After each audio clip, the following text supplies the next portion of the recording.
much, everybody. It's been a little busy day, right? We had a good morning, and now we're having a good evening, and we're going to a premiere in a little while.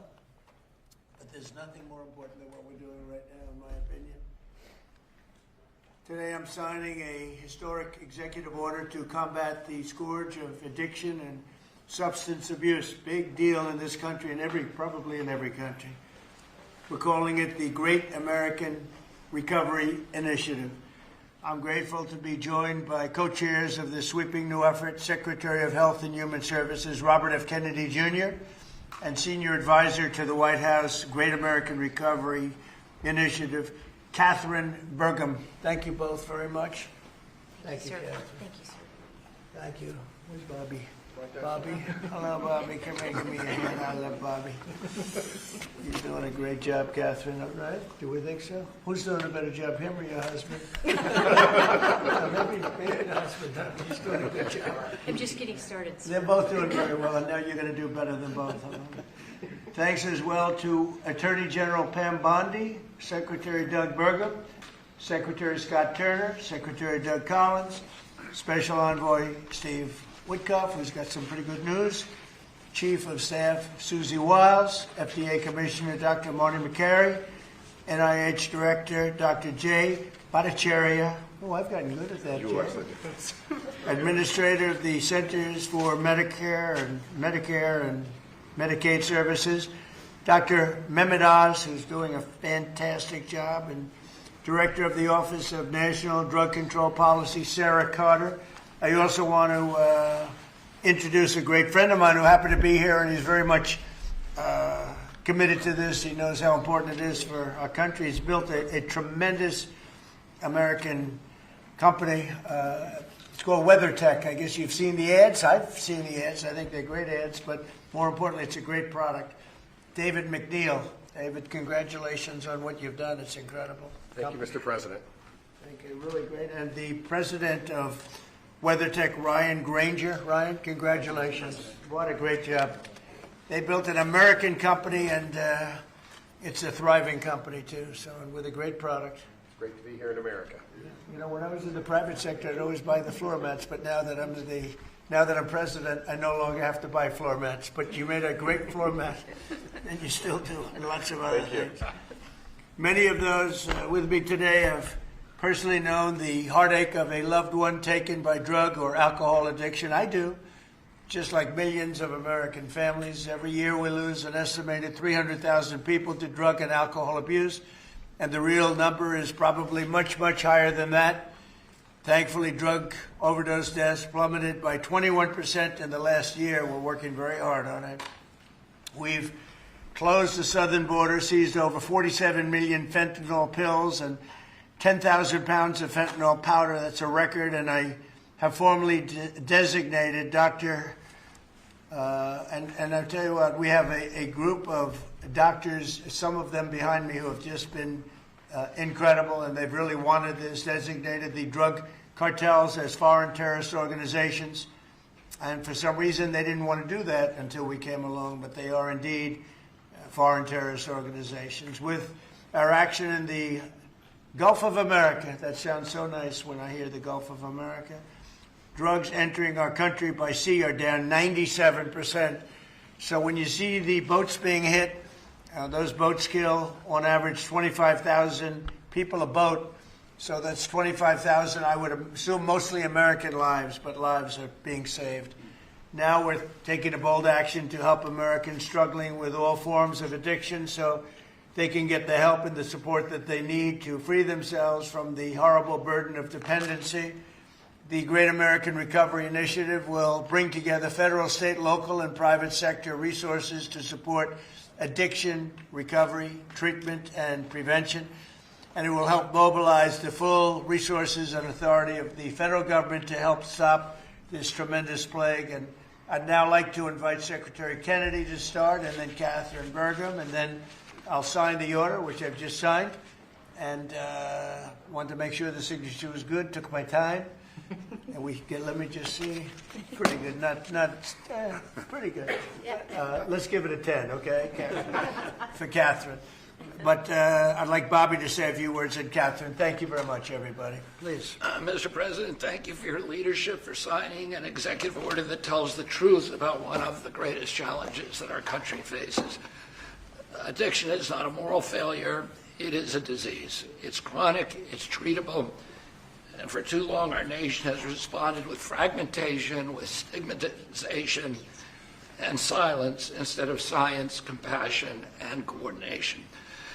Today, President Trump changes that. With the Great American Recovery Initiative, we finally bring the full strength of the federal government together across healthcare, law enforcement, housing, labor, faith communities, and the private sector to save lives, restore families, and rebuild communities that addiction has hollowed out. Nearly 50 million Americans suffer from substance use disorder. Many never receive treatment. Even more don't believe that help is possible. That is not because recovery doesn't work, it's because our systems have failed to reach the people where they are early enough, long enough, and with dignity. This initiative fixes that. We will align federal programs instead of letting them operate in silos. We will set clear, measurable goals and report honestly to the American people. We will use evidence-based care, modern science, and continuous support, just as we do for heart disease, diabetes, and other chronic illnesses. We will focus on prevention before addiction takes hold. We will intervene early. We will expand access to treatment that leads to real, long-term recovery.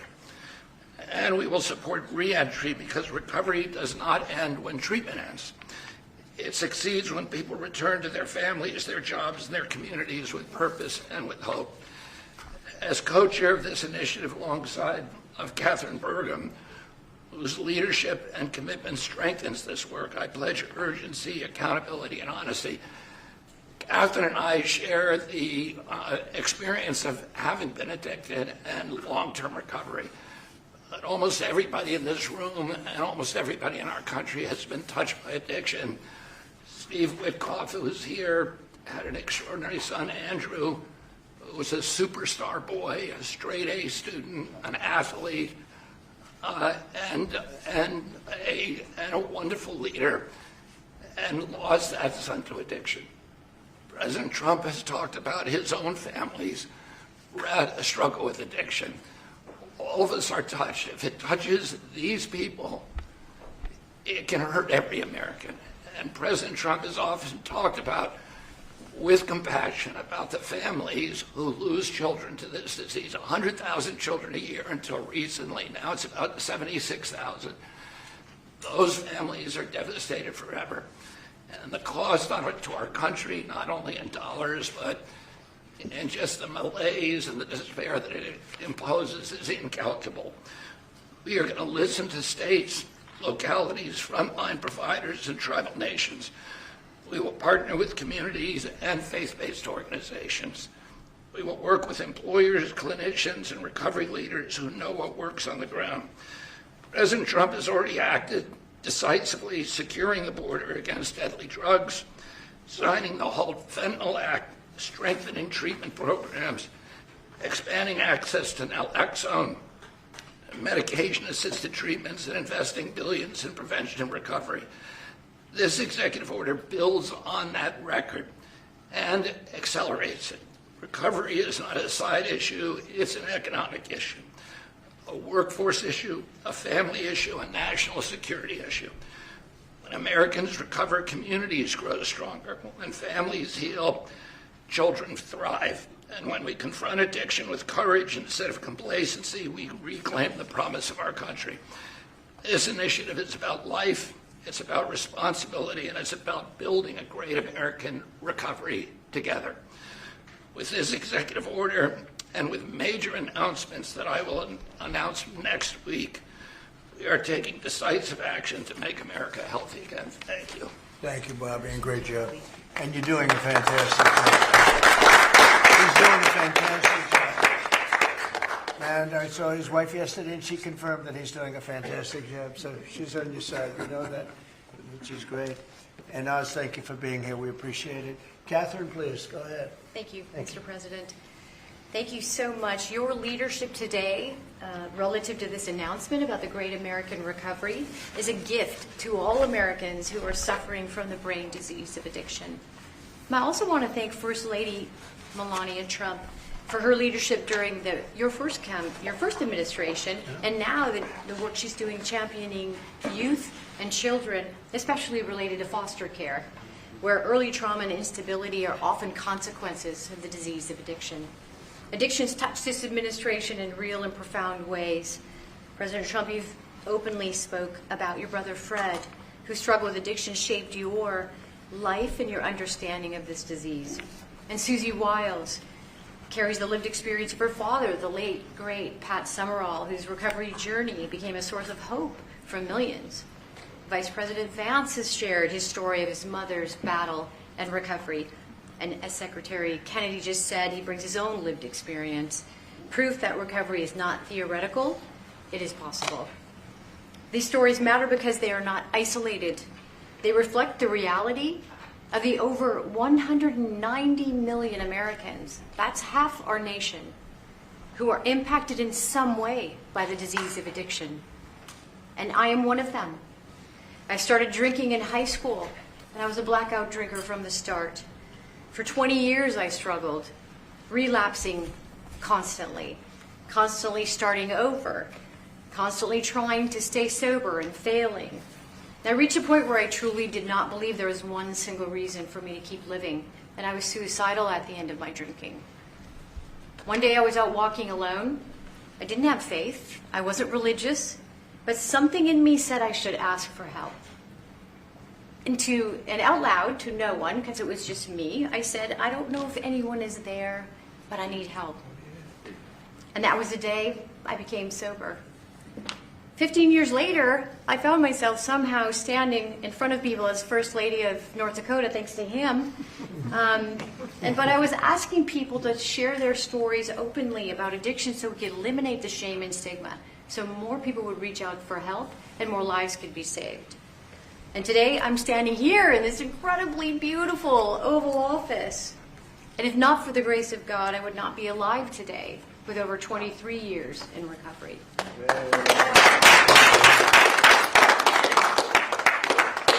That's why I'm here, and my message is simple: never give up hope for recovery. Mr. President, I also want to thank you for allowing me to stand here with you today. I was in this building in 2017 when the administration announced the national response to the opioid crisis.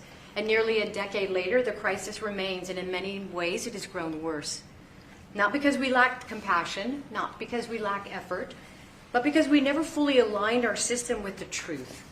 Addiction is not a moral failure. It is not a character flaw, and it's not simply a behavioral issue.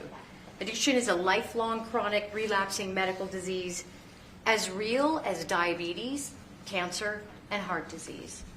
And when we fail to treat it as such, we don't treat the disease, and we pay mightily for the consequences. Emergency rooms, jails, foster care, overdose deaths, and broken families.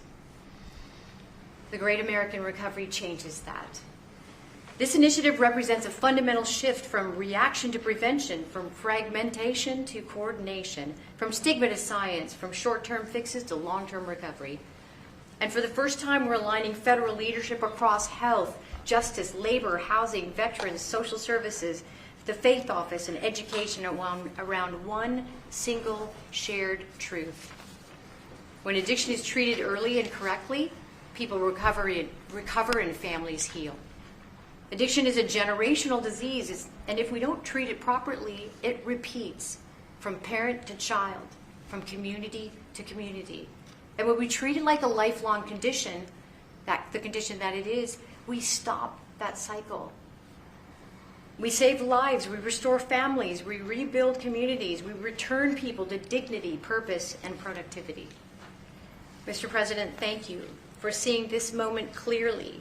With your leadership and the Great American Recovery Initiative, we're establishing a new framework and a new national response to the disease of addiction, including treatment and care that parallels other chronic diseases. With this framework and treatment, recovery is not the exception, it is the expectation. Thank you.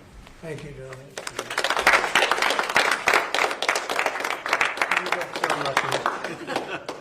You know, I saw them riding horses in a video, and they said, "Who is that?" I was talking about her, not him. And then they explained it. I said, "I'm going to hire him because anybody has somebody like you to be with. It's an amazing tribute, and it's a great couple, amazing couple." And she's very much a part of his big success. He was a fantastic success, as you know, having been one of the most successful business people. And I saw him campaigning, a great governor, two-term governor. He did a fantastic job, North Dakota. And he's done a great job. And I'll tell you what, Catherine's a very big part of it. I see it. It's just really one of the fantastic couples. So I appreciate it. What a beautiful job you've just done. And I'm going to give this to you, and you can figure out what you're going to do with Bobby, you know. But let's have a good picture of the two of them and everyone else. And I'd like to ask Steve Whitcuff also to say a couple of words when we're finished, because he's a very special person who I knew very well, an incredible person. So if you don't mind, Steve, I'll ask you to do that in just a second, all right? Please, Bob.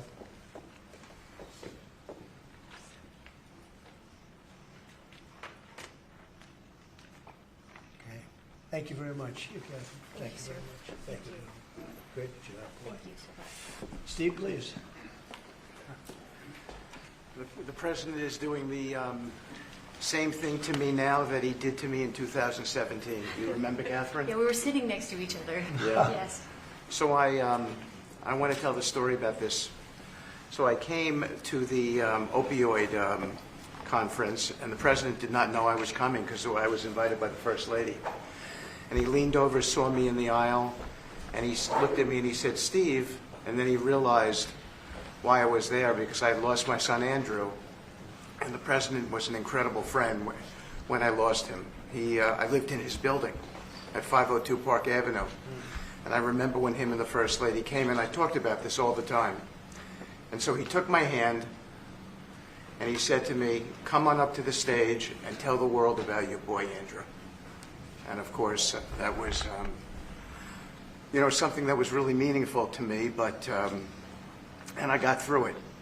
And I talk about it all the time. I talked about it on the campaign trail and so forth. He is a very special man. And he's begun and led the fight against opioid addiction and alcoholism. And Catherine, I feel like we sort of bonded from that day. And it's just my blessing to work for you, sir. He's a special guy.